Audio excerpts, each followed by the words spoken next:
नमस्कार फ्रेंड्स, मैं अंकुर द्विवेदी एक बार फिर से आपके अपने चैनल रॉयल गाइडेंस सेंटर में आपका हार्दिक स्वागत करता हूं। बच्चों, उम्मीद करता हूं आपको हमारा बजट वाला सेशन बहुत पसंद आया होगा और बजट की सारे कोर और क्रिस्प कॉन्सेप्ट आपको अच्छे से समझ में आ जाएंगे। बेटा, आज की क्लास हम लोग उसके आगे से लेके आए हैं कि जो सरकार बजट पेश करती है वो बजट के लिए पैसे कहाँ से लाती है, उस पैसे का कलेक्शन कहाँ से होता है, इसके बारे में हम लोग बात करेंगे। और वो है topic types of funds. Bharat सरकार अपने खर्चे कहाँ से करती है, कंसोलिडेटेड फंड ऑफ इंडिया। ऐसे कई तरीके के फंड्स हैं जिससे गवर्नमेंट ऑफ इंडिया हमसे टैक्स लेती है और देश के ऊपर खर्चा करती है। ठीक, अब इसी कड़ी को हम लोग स्टार्ट करते हैं आज की अपनी क्लास से। और एक चीज मैं और बता दूं बेटा, बजट के टॉपिक में एक छोटा सा सब टॉपिक रह गया था जिसका नाम था इंटरिम बजट और वोट ऑफ अकाउंट। बेटा, इन दोनों को हम लोग पहले डिस्कस करते हैं, उसके बाद इसके ऊपर चलते हैं। तो बच्चों, स्टार्ट करते हैं अपने आज के पहले टॉपिक को। और हम लोग का पहला टॉपिक है इंटरिम बजट। हम लोग का पहला टॉपिक है इंटरिम बजट। अब ये इंटरिम बजट क्या होता है, इसको आइए समझते हैं। इसको हिंदी में अंतरिम बजट भी कहा जाता है। हिंदी में इसको अंतरिम बजट भी बोला जाता है। मींस रूलिंग गवर्नमेंट का ये लास्ट बजट है। आइए इसको एक एग्जांपल से समझते हैं। बेटा, जब गवर्नमेंट के पास फुल टाइम नहीं होता, जब गवर्नमेंट के पास फुल टाइम नहीं होता या लोकसभा का इलेक्शन है, बेटा इन दोनों सिनेरियोज में इंटरिम बजट को पब्लिश किया जाता है। When government does not has the full time to publish its full budget, then in this scenario government goes for interim budget. Or when the upcoming year is a election year of Lok Sabha, then government has to publish interim budget. During election year government cannot publish full budget. It is decided by the constitution, or you can say that election commission of India has given strict action to the government so that they cannot publish full budget during election year so that they can manipulate the elections. वो चुनाव को manipulate कर सकते हैं। ठीक, अब आइए देखते हैं ये किस तरीके से वर्क करता है। फॉर एग्जाम्पल बेटा, एग्जाम्पल लेते हैं। देखिएगा, लास्ट टाइम लोकसभा का इलेक्शन था 2019 में। लास्ट ईयर लोकसभा का इलेक्शन था 2019 में। और बेटा नेक्स्ट इलेक्शन कब है? 2024 में। तो बेटा इलेक्शन से पहले बीजेपी ने जो बजट पेश किया था 2019 ने, वो था इंटरिम बजट।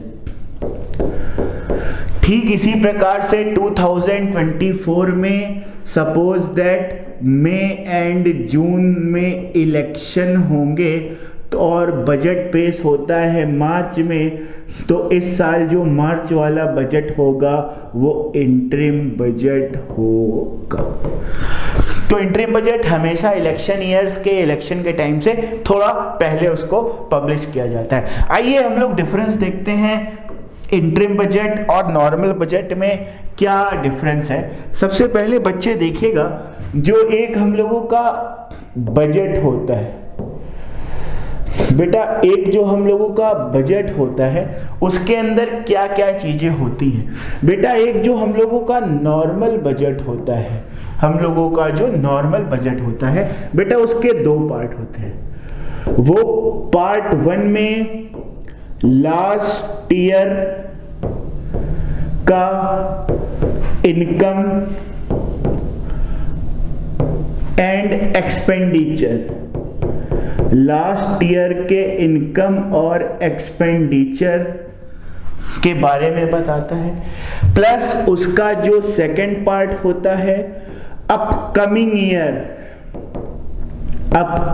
ईयर के प्लान्स, इन्वेस्टमेंट, टैक्सेस, ये सारी चीजें आपको बतानी होती है।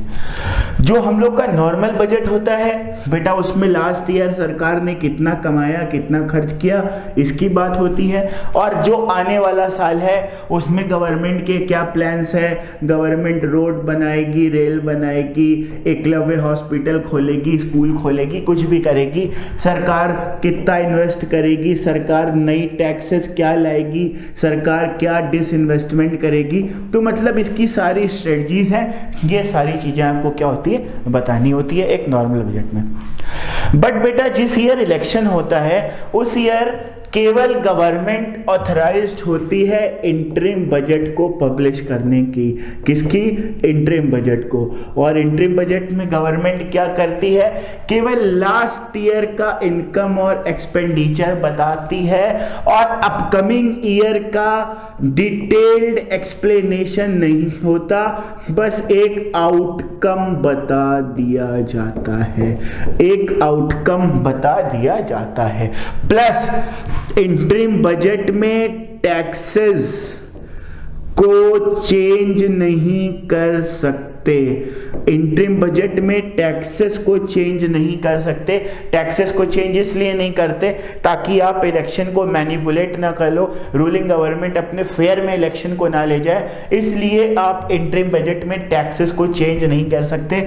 ये guidelines election commission of India ने दे रखी है किसी भी गवर्नमेंट को इंटरिम बजट के दौरान क्या करना है और क्या नहीं करना है। तो बच्चे आपको इंटरिम बजट समझ के आया कि इंटरिम बजट क्या होता है? जब रूलिंग गवर्नमेंट का इलेक्शन के पहले लास्ट टर्म चल रहा होता है तो उसमें वो पार्ट 1 यानी लास्ट ईयर के इनकम और एक्सपेंडिचर के बारे में बताती है।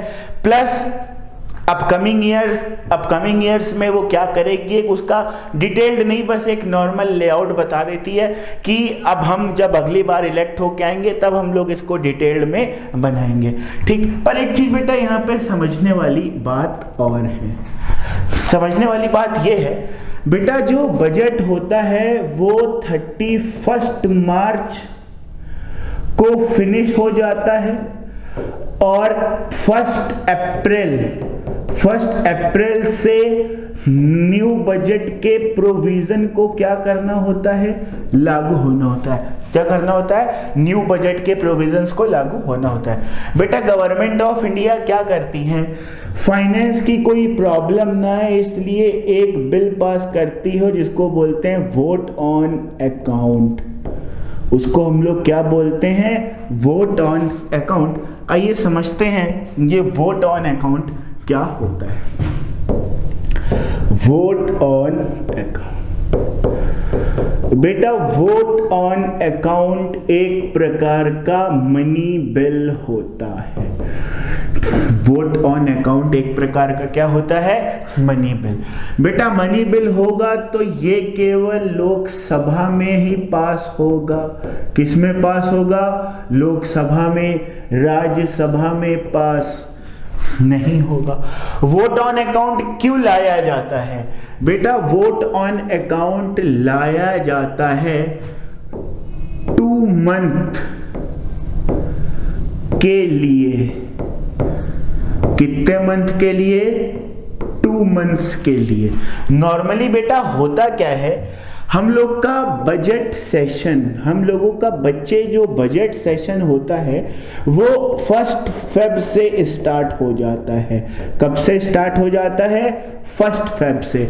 और मैंने आपको बजट की क्लास में बताया था जो बजट होता है वो नेक्स्ट फाइनेंशियल ईयर तक होता है, यानी 31 मार्च, यानी कि 31 मार्च तक ये नया बजट पास हो जाना चाहिए, तभी 1 अप्रैल से गवर्नमेंट के पास इनकम होगी, तभी 1 अप्रैल से गवर्नमेंट के पास क्या होगी, इनकम होगी। बट नॉर्मल केस में क्या होता है बेटा, बजट सेशन 1 फेब से तो स्टार्ट होता है, पर बेटा ये फिनिश होते होते अप्रैल लगा लेता है और एक्सट्रीम केस में मई तक पहुंच जाता है, अप्रैल और मई तक। तो बेटा बजट अप्रैल मई में पास हुआ, बट गवर्नमेंट के पास तो 31 मार्च तक का ही लास्ट जो बजट पास किया था, इतने की अथॉरिटी है। तो बेटा ये जो 2 मंथ है, इस पे गवर्नमेंट अपना खर्चा करती है वोट ऑन अकाउंट से। याद रख लीजिएगा, वोट ऑन अकाउंट किसी भी बजट सेशन में सबसे पहले पास होता है। सबसे पहले क्या पास होता है, वोट ऑन अकाउंट पास होता है, ताकि आगे इनकम को लेके, मनी को लेके कोई शॉर्टेज ना आए, कोई दिक्कत ना आए। ठीक, अब वोट ऑन अकाउंट की क्या लिमिट होती है, आइए समझते हैं। बेटा वोट ऑन अकाउंट को हम लोग 2 मंथ के लिए यूज कर सकते हैं पैसे को, और कितने पैसे को बेटा, जो इसका टोटल सम होता है, इसका जो बेटा टोटल सम होता है वो total budget estimate, total budget estimate का 1/6 होता है। यानी वोट ऑन अकाउंट बिल को पास करके गवर्नमेंट ऑफ इंडिया जो उसको अगले बजट का एस्टीमेट बनाया है, उसका 1/6 मनी को इन 2 मंथ में निकाल के यूज कर सकती है, जिससे सारे गवर्नमेंट एम्प्लॉयज की सैलरीज बांटी जा सके, तो सारे गवर्नमेंट एम्प्लॉयज को कोई परेशानी ना हो। अगर वोट ऑन अकाउंट नहीं पास किया जाएगा तो बेटा जब तक नेक्स्ट बजट नहीं पास हो जाता, तो 31 मार्च के बाद गवर्नमेंट के पास अपने एम्प्लॉयज को देने के लिए पैसा नहीं होगा, या होगा भी तो गवर्नमेंट उसको यूज नहीं कर सकती। तो इस केस में वोट ऑन अकाउंट को पास किया जाता है, ताकि आपके मनी से रिलेटेड इशू ना है। तो बेटा ये उम्मीद करते हैं ये जो 2 टॉपिक मैंने अभी आपको बताया, इंटरिम बजट और वोट ऑन अकाउंट, ये दोनों आपको समझ में आ गए होंगे। अब हम लोग चलते हैं अपने आज के टॉपिक, जो हमने आपसे बोला था टाइप्स ऑफ अकाउंट, सरकार के पास कितने प्रकार के अकाउंट होते हैं। आइए जरा इसको समझने की कोशिश करते हैं, आइए देखते हैं। गवर्नमेंट के पास कितने प्रकार के फंड होते हैं, गवर्नमेंट के पास कितने प्रकार के फंड होते हैं, आइए देखते हैं। देखिए, गवर्नमेंट के पास 3 टाइप्स के फंड होते हैं। एक होता है consolidated fund of India, article 266(1). एक होता है contingency fund of India, article 267। एक होता है पब्लिक अकाउंट ऑफ इंडिया, जो आर्टिकल 266(2) के अंदर आता है। अब बेटा जो कंसोलिडेटेड फंड होता है बेटा, इसको संचित निधि हिंदी में बोलते हैं। कॉन्टिजेंसी फंड को आप याद रखिए इमरजेंसी, कॉन्टिजेंसी को आप कैसे याद रखिए, आप याद रखिए इमरजेंसी। और बेटा जो पब्लिक अकाउंट है इसको आप याद रखिए नॉर्मल बैंक अकाउंट, इसको कैसे याद रखिए, नॉर्मल बैंक अकाउंट। आइए हम लोग आगे देखते हैं क्या है इसके बारे में बताया गया, आइए देखते हैं। सबसे पहला बेटा, सबसे पहला है consolidated fund of India, Bharat का समेकित कोष। आइए इसको थोड़ा डिफरेंट कलर से देखते हैं, समझने की कोशिश करते हैं। देखिए, it is a fund which includes all the revenue which are received by government through taxes and expense incurred in the form of borrowing and loan।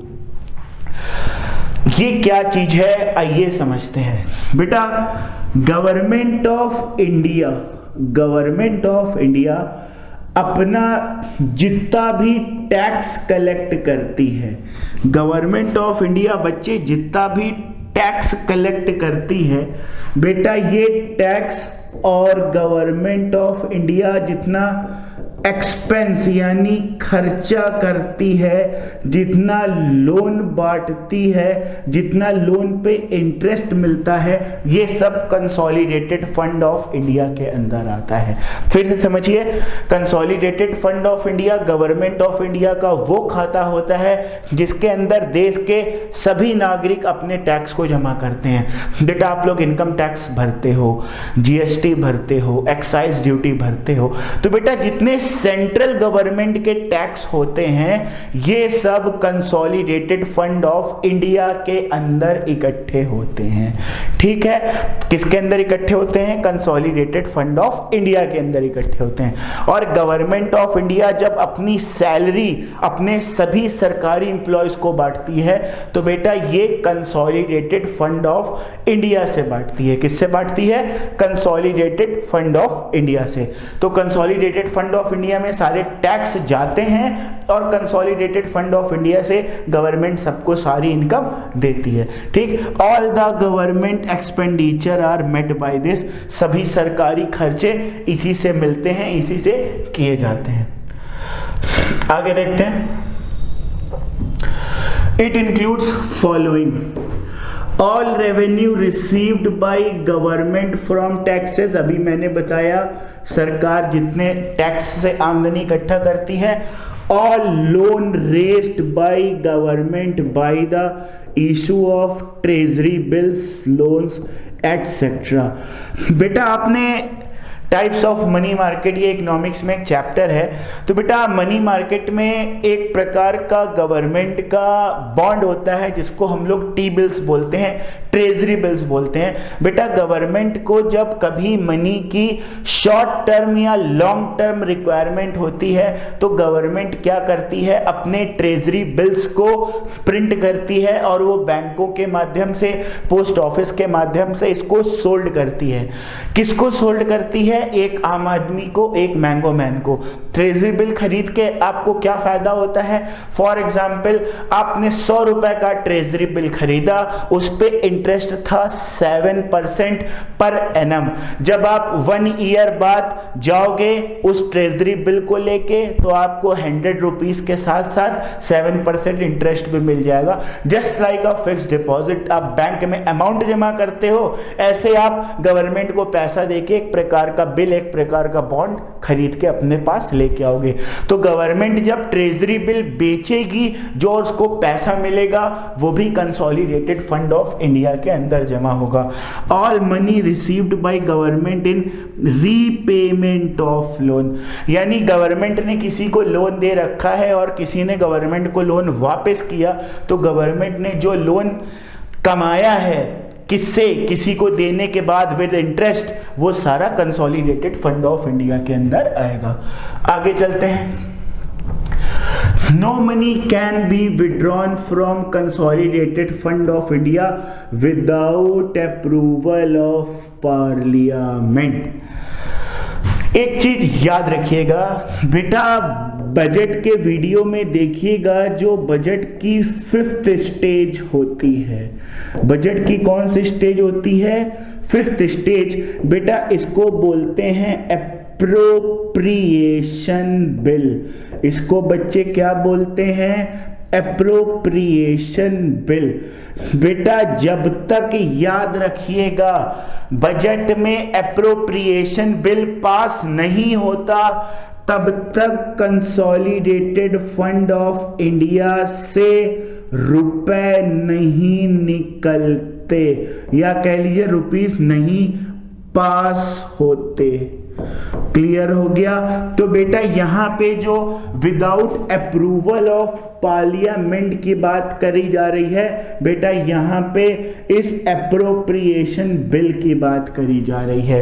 तो अगर आपको कंसोलिडेटेड फंड ऑफ इंडिया से पैसे निकालने हैं तो बेटा आपको एप्रोप्रिएशन बिल पार्लियामेंट में पास करना पड़ेगा, तभी आप ऑथराइज्ड होगे कंसोलिडेटेड फंड ऑफ इंडिया से रुपए निकालने के लिए। Otherwise consolidated fund of India से पैसे नहीं निकाल सकते। थे। तो ये अप्रोप्रिएशन बिल कब पास होता है? जब गवर्नमेंट बजट को पूरी तरीके से स्ट्रक्चर्ड वे में ले आती है, जिससे दोनों हाउस सेटिस्फाइड होते हैं, गवर्नमेंट की कमेटी सेटिस्फाइड होती हैं, तब अप्रोप्रिएशन बिल पास किया जाता है। एक चीज और याद रखना बच्चे, जो अप्रोप्रिएशन बिल होता है ये एक प्रकार का मनी बिल होता है। अप्रोप्रिएशन बिल बच्चे एक प्रकार का कैसा बिल होता है? मनी बिल होता है। ये केवल पार्लियामेंट के लोकसभा में ही पास होगा। ये पार्लियामेंट में केवल कहां पे पास होगा? लोकसभा में पास होगा और कहीं पे पास नहीं किया जाएगा। क्या ये बात सभी को समझ में आ गई? आगे चलते हैं बेटा। जो कंसोलिडेटेड फंड ऑफ इंडिया है उसमें दो प्रकार के एक्सपेंडिचर होते हैं, एक चार्ज ऑन, एक चार्ज फ्रॉम। एक होता है चार्ज ऑन, एक होता है चार्ज फ्रॉम। आइए इसको समझने की कोशिश करते हैं। चार्ज ऑन और चार्ज फ्रॉम देखते हैं इसको इधर से। देखिए सबसे पहला होता है charge on expenditure. Charge on expenditure, charge on expenditure.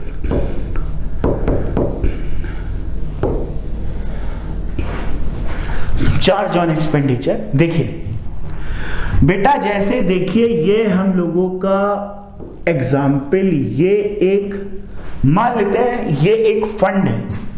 इस फंड का नाम है consolidated fund of India. This is a fund known as consolidated fund of India. इसमें गवर्नमेंट के सारे टैक्स आ रहे हैं, गवर्नमेंट के सारे इंटरेस्ट आ रहे हैं, गवर्नमेंट की सारी इनकम आ रही है। ये सब इसके अंदर कलेक्ट होता जा रहा है।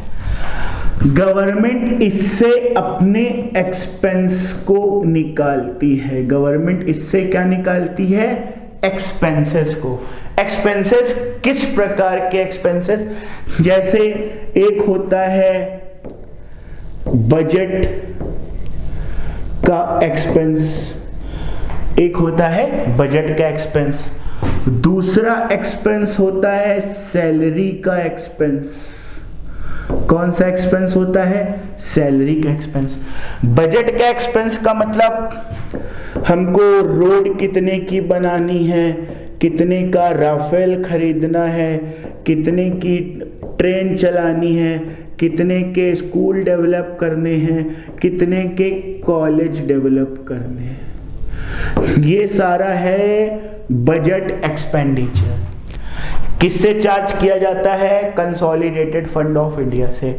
कंसोलिडेटेड फंड ऑफ इंडिया से एक एक्सपेंस होता है जो सैलरी, जैसे salary of president, salary of vice president, salary of chief justice of India, salary of जजेस, सैलरी ऑफ जज of high court, salary of governor, salary of CAG, salary of UPSC chairperson.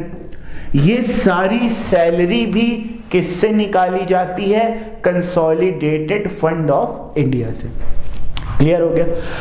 ठीक। तो बेटा जो charge on expenditure होता है ये हम लोगों का सैलरीड पोर्शन होता है। कौन सा पोर्शन होता है? Salaried portion. इसका मतलब ये हुआ बाय एनी हाउ आप इसके अंदर कोई कटौती नहीं कर सकते। ये आपको गिरी से गिरी हालत में पे करना है। इस पे पार्लियामेंट रिस्ट्रिक्शन नहीं लगा सकता। क्या ये बात समझ में आई?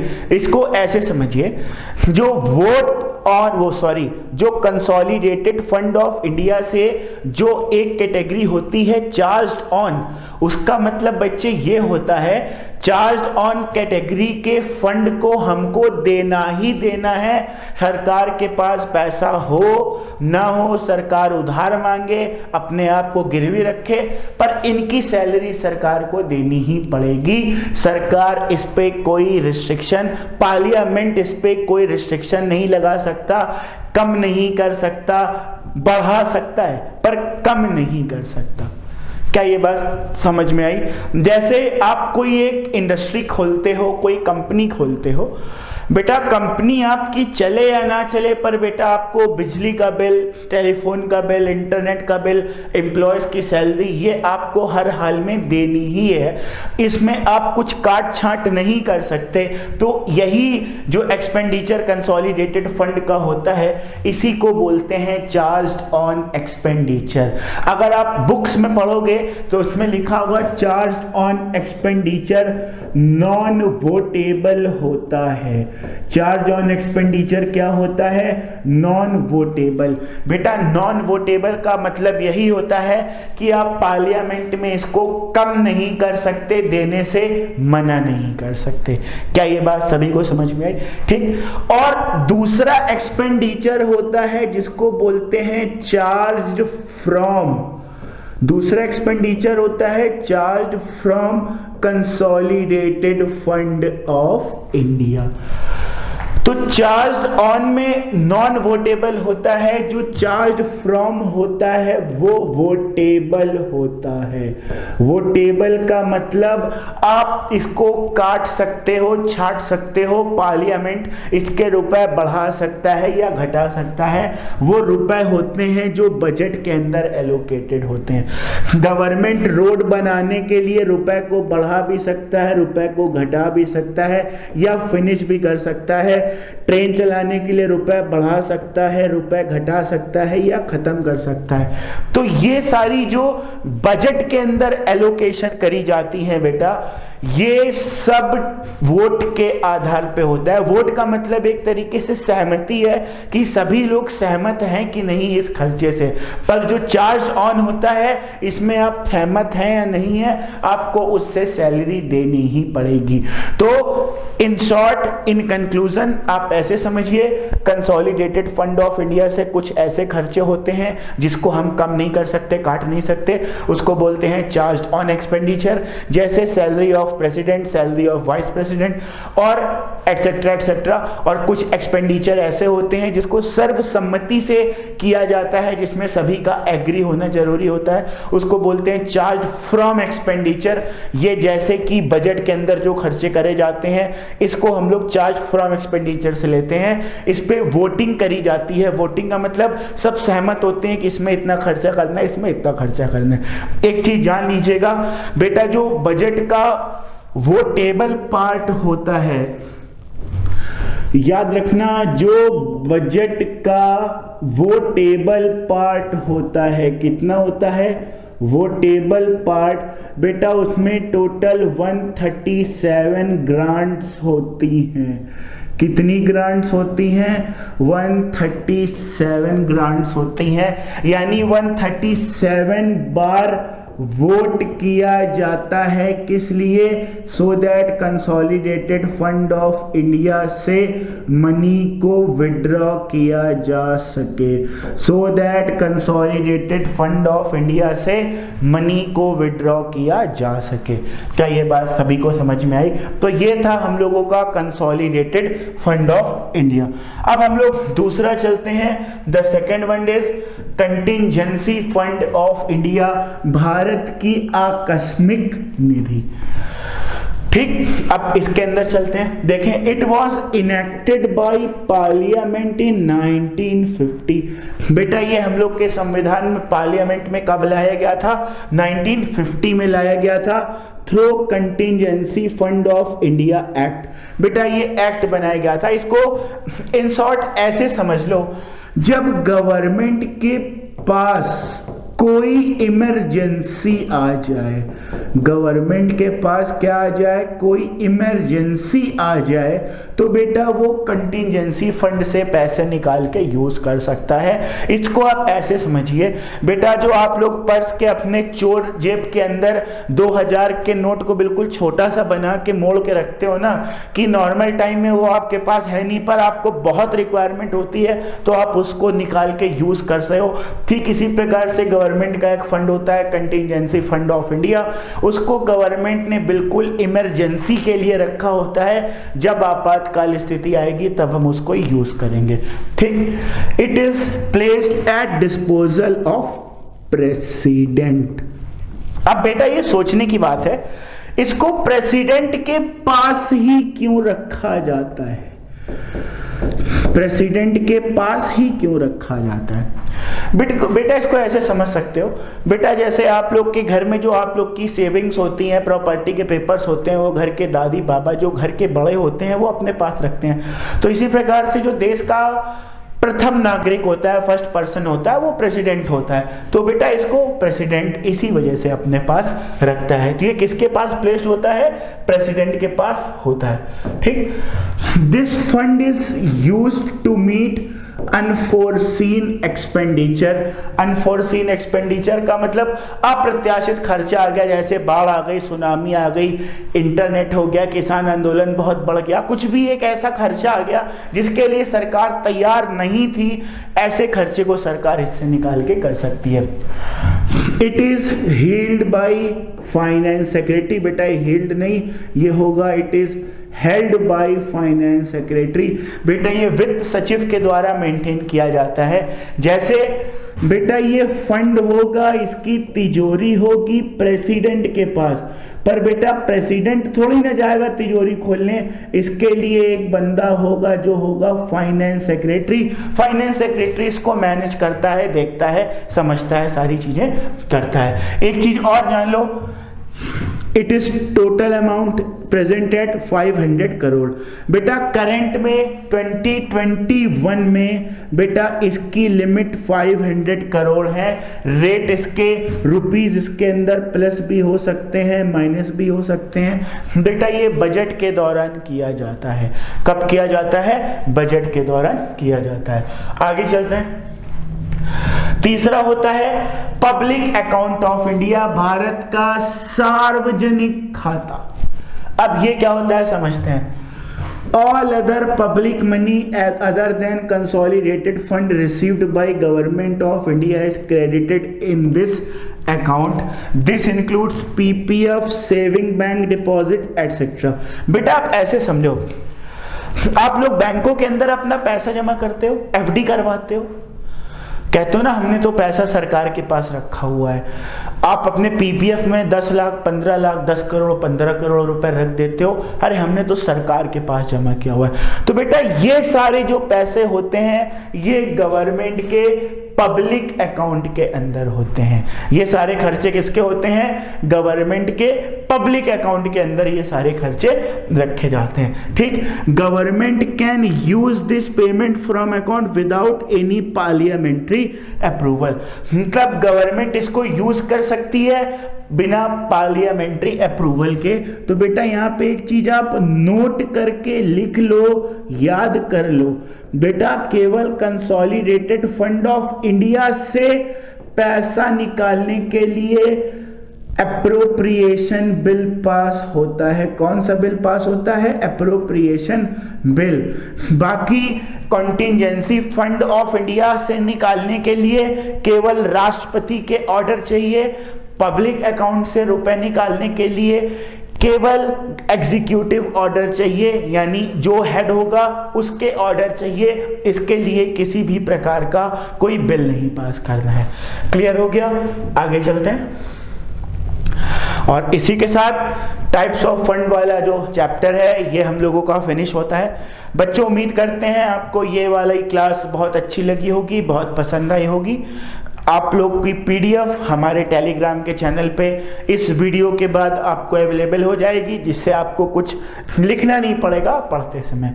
तो उम्मीद करते हैं क्लास आपको अच्छी लगी होगी। वीडियो को लाइक करते रहिए, शेयर करते रहिए, अच्छा लगे तो कमेंट करिए, इससे हम लोग को अप्रिसिएशन मिलता है। और ज़रूरतमंदों को पीडीएफ भी शेयर कर दीजिए ताकि उसका कुछ भला हो सके। तो इसी क्लास के साथ आज के सेशन को एंड करते हैं। तब तक जय हिंद, धन्यवाद। अपना ध्यान रखिए, अपने आसपास का ध्यान रखिए, अपने पड़ोसियों का ध्यान